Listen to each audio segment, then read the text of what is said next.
country to greater height. I always say in every such visit, I always remind the politicians that Benin throne as established by our ancestors and forefathers, the Benin throne, as you all know, is non-partisan. However, we are always interested in the leaders that have to lead the country. It doesn't mean we are apolitical, we are non-partisan. However, we are very interested in who leads the country. In this regard, we wish to assure you that we will take you into our prayers. We will take you into our prayers, we will pray for you.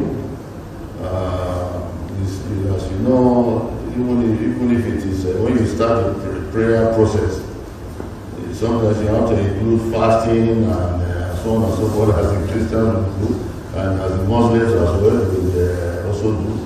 We traditional people, traditionalists, we also subscribe to the process of fasting to the Lord God Almighty to grant us a good leader that will help us look after the country, that will take care of a number of things that are facing the country, a number of challenges.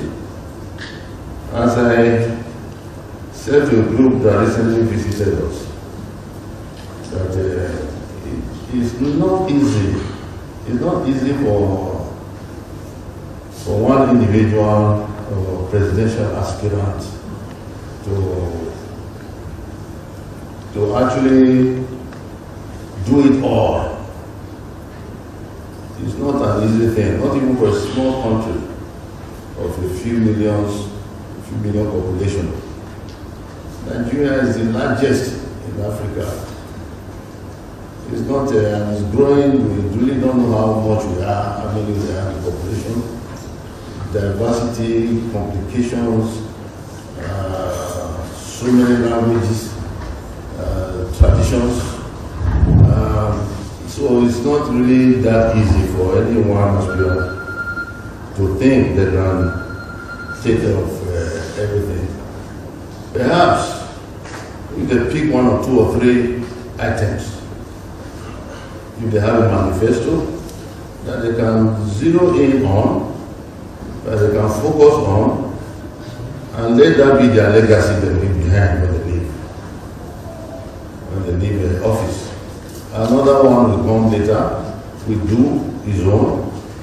Eventually, when you add them all up, Nigeria must be a big country. Nigeria must be a better country for all of us. So we'll be praying that God give you the wisdom if you get there, for God to support your prayer, your desires. If by the time you get there, you know they always introduce the Oba of Benin as God's representative on there. When you get there to the villa, I think what we can say is that the president, when you get, we can say you are sitting at the right hand side of God. By the time you are in the presidential villa, we hope that you remember some of us that have been praying. You will not forget any one of us that will pray for you. You don't need to go to a church. You don't need to be loud about it. But who we want to have there, we consult our forefathers and our ancestors. Once it is indicated, we focus our prayers, energy, we focus on that.